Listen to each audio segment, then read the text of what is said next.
स्वागत है आपका शॉर्ट हैंडियंस गॉट इट चैनल पर। वीडियोस अगर पसंद आ जाएं तो लाइक, शेयर और सब्सक्राइब कर दीजिएगा। लेटेस्ट डिक्टेशन और जॉब नोटिफिकेशंस को पाने के लिए बेल आइकन प्रेस कर दीजिएगा ताकि आपको टाइम पे आपकी डिक्टेशंस मिल सकें। Thank you so much.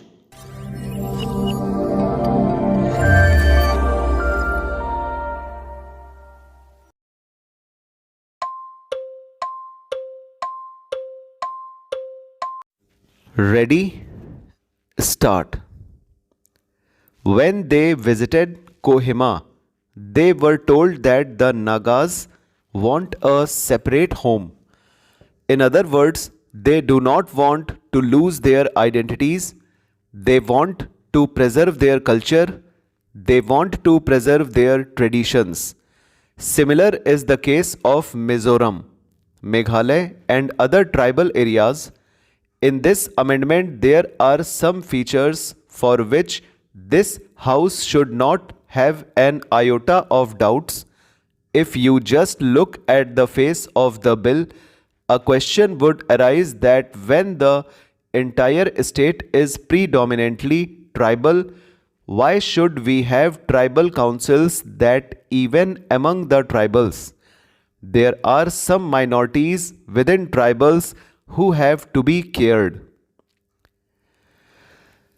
When we devolve powers in the district councils or at the grassroots levels, it clearly shows the intention of the government to extend the democratic process even at the grassroots level so that this would give more opportunities to the people for deeper involvement in the scheme of things in the whole country.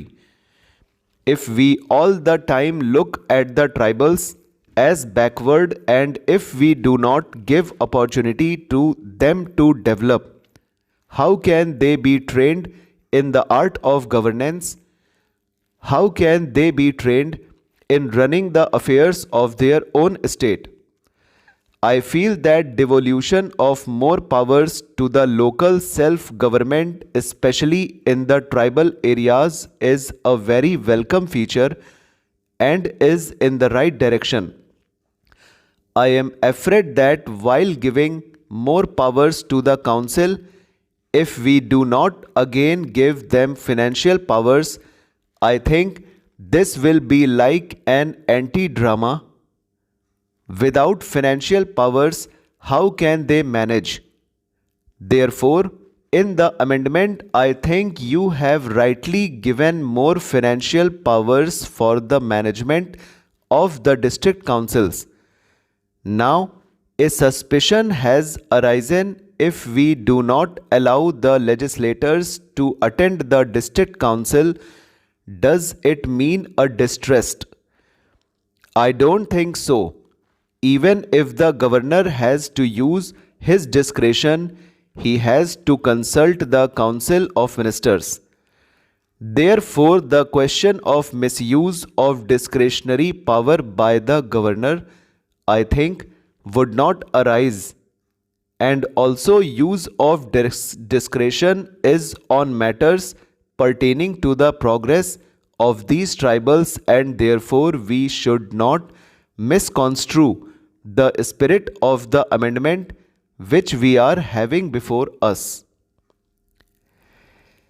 In Tripura, the tribals are the real inhabitants, but because of historical reasons, because of political reasons, they are completely submerged by outside people, and therefore, especially for Tripura, a special provision to safeguard the interests of the tribals in matters of appointments, in matters of law, in matters of land, in matters of their traditions and customs shall have to be worked out. I would request the government to ensure that more protection and more safeguards are initiated, especially for the tribal minorities of Tripura.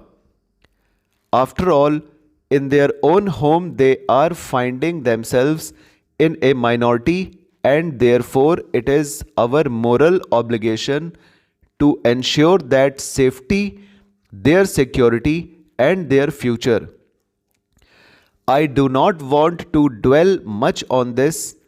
I only wish that the district council in Mizoram, which has been envisaged in this amending bill, works well. The agreement with Mr. Lal Denga also clearly indicate that protection would be given to these minorities, which is good it for the people here. Stop over.